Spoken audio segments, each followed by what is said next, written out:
Hello, welcome to the Power Narrative, Chapter 3, Put Out the Recycle. I am your host, B. Green, and this episode is dedicated to all of us who have a tendency to overthink.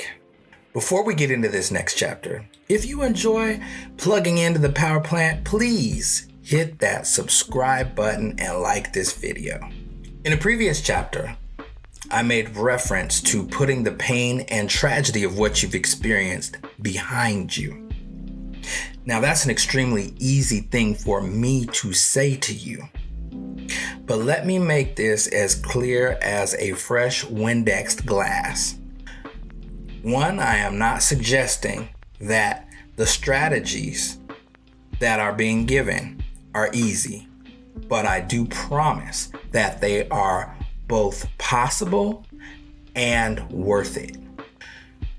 Two, I'm not suggesting that you sweep anything underneath the rug and pretend that everything is okay when it is not. Three, once you get to know me, you'll understand that I'm not going to ask anything of you that I have not either accomplished myself or am in the process of achieving. Just because you have outlived a situation does not mean that you have overcome that situation. If you still have problems talking about a painful experience that you've gone through or a mistake that you've made with the proper perspective, that means you haven't overcome it. Our life is a story. And sometimes there are chapters in the book of our life that are so painful that we've put the pen down and stopped writing altogether. Sometimes we've even given the pen away to allow someone else to ghostwrite our story for us because we've given in to the version of our life that we believe has been dictated to us. But that doesn't fix things, and life doesn't stop. And as it moves on, we're unable to gain the experience of the new opportunities that life brings our way, all because we refuse to finish the previous chapter.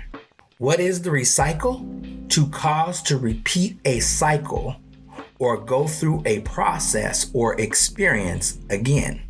Let me break down the definition. To cause means a person acts in such a way that produces a specific result. So the recycle is caused by the producer's actions.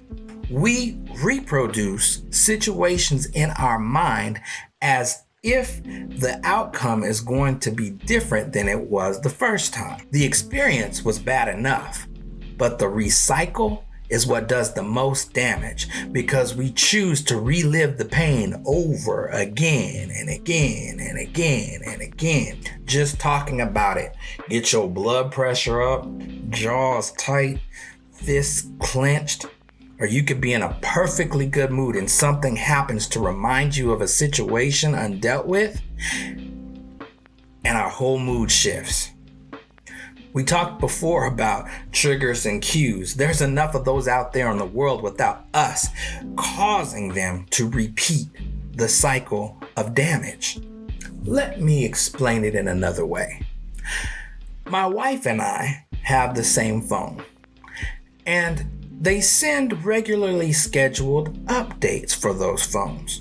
It allows you to either update now or to ignore the update. Well, my wife hates the updates. She says just when I get used to using this phone, they send an update and everything's gonna change.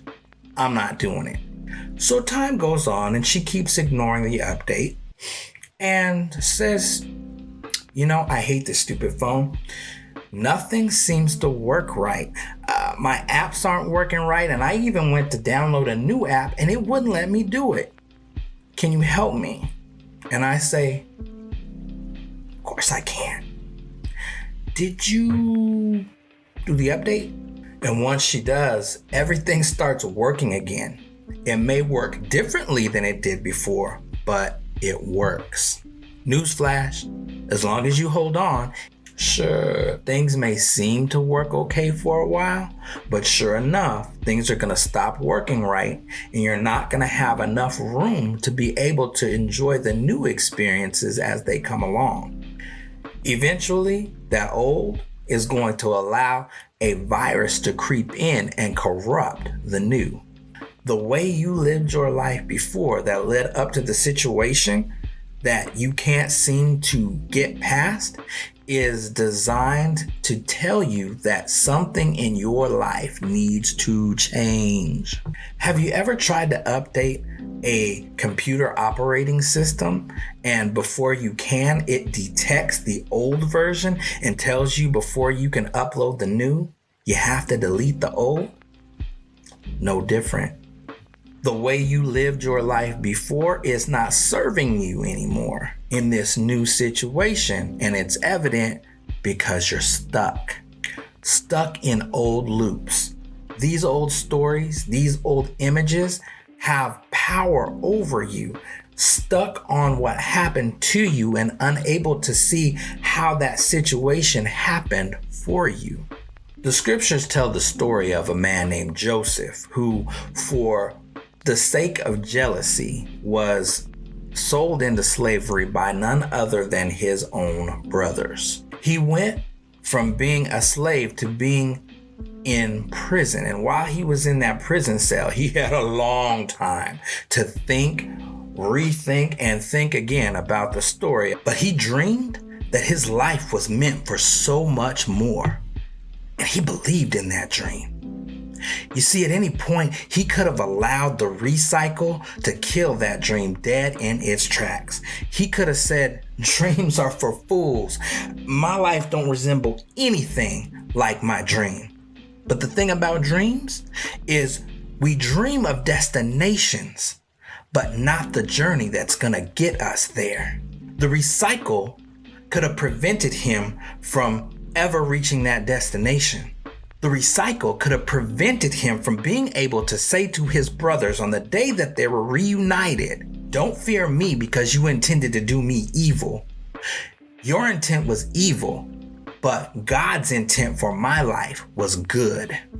The very thing that somebody has done to you to destroy your life could be the very thing that leads to the greatest victory of your life.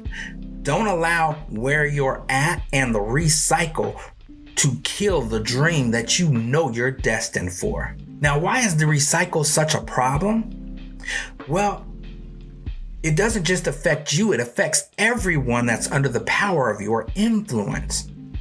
Unresolved issues are a mess, and the side effect of that mess becomes the inheritance that you leave for someone else. I mean, think about it. What issues from the past are you faced with? You may have inherited a mess that you did not create. And no, it ain't fair. But just for a second, I want you to think about not just yourself and how messed up it is that someone else has left you in this situation, but think about how much more messed up it's going to be for your children and theirs if the only example they have is of you avoiding it and adding to it. People say you can't give someone something that you've never had, but if you see the damage that's being caused because you don't have it, don't you think it's worth trying to go get? If it hurts you so much, don't turn around and hurt somebody else even more. You see, I was raised with the philosophy that it's all right to make a mess as long as you clean it up. Now, I can admit to my mess. I've made plenty of them, and it has directly and indirectly affected my children, but they will be able to say that they witnessed Dad cleaning up his mess. I'm not going to leave the idea that dysfunction is normal. So how do you put out the recycle? By following a principle called take only what's yours. There's a story of a man who wanted more for his life, so he packed all his belongings and he started off on a journey to a new land so that he could rebuild and have a better life for himself. This man was carrying a very, very heavy load. And he made lots of progress, but in order to get to that new place, he came across a bridge that he had to cross. It was the only way to get where he wanted to go. The issue with that bridge is there was a weight restriction limit applied to it, and everyone that crossed had to stop and get their load inspected. When it was his turn to get his load inspected, he was way over the weight requirement. So he was told to get out of line, lighten his load, and try it again. Now this man said, I don't even know where to begin with all this stuff. I just don't know what to do. And the man said, you know what? I got a lot of people behind you. So your options are take everything, keep it, and go back where you came from, or go visit the Inspector General, who will inspect your load for you and help you decide what it is that you need in this new land that will benefit you and what it is that you can leave behind. So that's what he did. And after the Inspector General inspected his load, he said, the problem's really easy to solve. 80% of what you have is old and useless. But what's more important is out of that 80%, all of it is stolen goods. In which the man responded, that's impossible. I'm not a thief.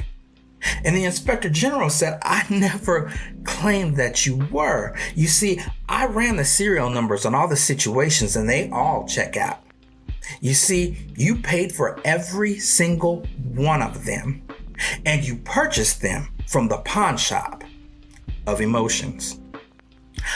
All of these were encounters where people were dealing with anguish and pain and guilt and suffering, and instead of dealing with their own emotions, they pawned them off on you. And you assumed that they were yours, and you've held on to these things. You purchased these things. And the truth of it is, they had nothing to do with you. It was never your load to carry. So unburden yourself. Get rid of all that pain, bitterness, all those 20-year plus old encounters that really were not yours to begin with. And this man, he unbridled himself. He unburdened himself for all those things. And he asked the Inspector General, what do I do with all this stuff? In which the Inspector General told him, just leave them here because all of the encounters were marked return to sender. We will cease from allowing others to pawn off their undealt with emotions and situations the day we realize our worth. Our confidence and self-awareness will say, that's not yours. Put that back. Keep it moving. You have mountains to climb. You have lives to change. You have things you need to accomplish. But before you can do that, you have to put out the recycle. What you need to remember, as many times as you sift through these experiences and go over them again and again, the recycle is garbage. And we're not trashy people. So the challenge question is, when are you going to put out the recycle, finish the chapter, and turn the page? Thank you for your time. Be Green, reminding you that your story is being written every day. Take the pen.